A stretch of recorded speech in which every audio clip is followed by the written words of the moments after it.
Waiting crazy পাবলিকও আছে, যাকে চাইবে তাই করে দেবে। এবার লোক 12টা যাক, পাবলিকের ইচ্ছা।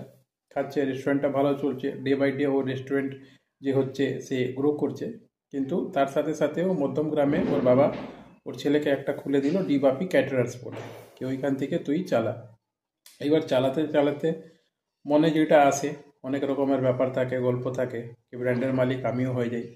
তো হয়তো ও কী করেছে, একটা ট্রেডমার্ক ও ফাইল করেছে এই নামের, কি ব্র্যান্ডটা আমার নামেও হয়ে যাক। আর এই জিনিসটা ওর বাবা জানে না কি এই যে ট্রেডমার্ক ফাইলিংটা ও করেছে।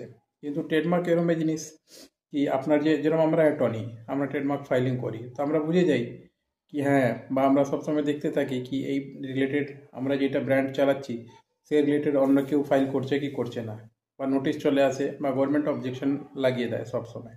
এবার যখন ওর বাবা জানতে পেরেছে কি পিছন থেকে এও এই সেই ট্রেডমার্কের জন্য ওনারশিপের জন্য অ্যাপ্লাই করেছে, তারপরে ওই ওর বাবাও কেস করেছে। বা অ্যাকচুয়ালি ওর বাবারই এটা ব্র্যান্ড, যে আগে ট্রেডমার্ক অ্যাপ্লাই করে, যার ট্রেড লাইসেন্স আগে থেকে থাকে, সেই কিন্তু কোর্ট কিন্তু ওর পক্ষেই রায়গুলো দেয় ম্যাক্সিমাম ক্ষেত্রে। এবার যদি ধরুন আপনি ব্র্যান্ড চালু করেছেন, ডি বাপি হোক, এম বাপি হোক, যেই বাপি হোক, আর আপনি রেজিস্ট্রেশন করাননি, ট্রেড লাইসেন্সই খালি আপনার রয়েছে, আর দেখা গেল আপনি ট্রেডমার্ক করাননি, সেই ক্ষেত্রে কিন্তু যদি এই কেসটা থাকতো তাহলে আজকে কিন্তু ছেলে ওর জিতে যেত, বাবা হেরে যেত, একদম শিওর।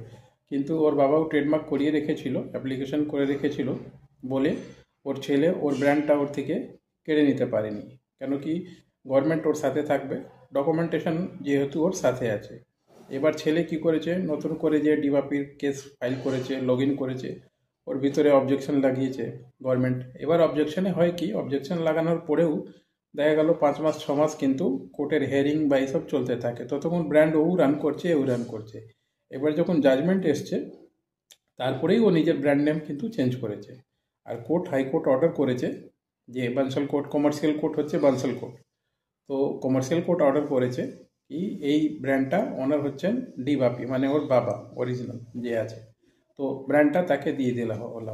এইবার ওই ব্র্যান্ডটা এই লোক কিন্তু আর চালাতে পারবে না, বা চালালে ওকে অনেক রকমের ক্ষয়ক্ষতি বা জিনিস ওকে দিতে হবে। তাই জন্য দেখবেন এখনও নতুন অনির্বাণ বলে একটা নতুন, অনির্বাণ ক্যাটারার বলে একটা নতুন ব্র্যান্ড চালু করেছে। কিন্তু যত আমাদের এজেমশন, এই যে ট্রেডমার্ক করেছে ও অনির্বাণ বলে, এটাতেও অবজেকশন আসতে পারে। কারণ কি, ওই যে এ বলে লোগোটা যেটা ইউজ করছে সেটা অনেক জায়গায় কিন্তু রেজিস্টার্ড আছে, যেরকম আদিত্য ব্র্যান্ড কলকাতার বা আদিত্য গ্রুপ কলকাতার, এরাও কিন্তু এই টাইপের এটা ইউজ করে। তো ফিউচারে দেখা গেল এরাও যদি চায় তো অবজেকশন লাগাতে পারে। এই হয় মেন কেস, কি যদি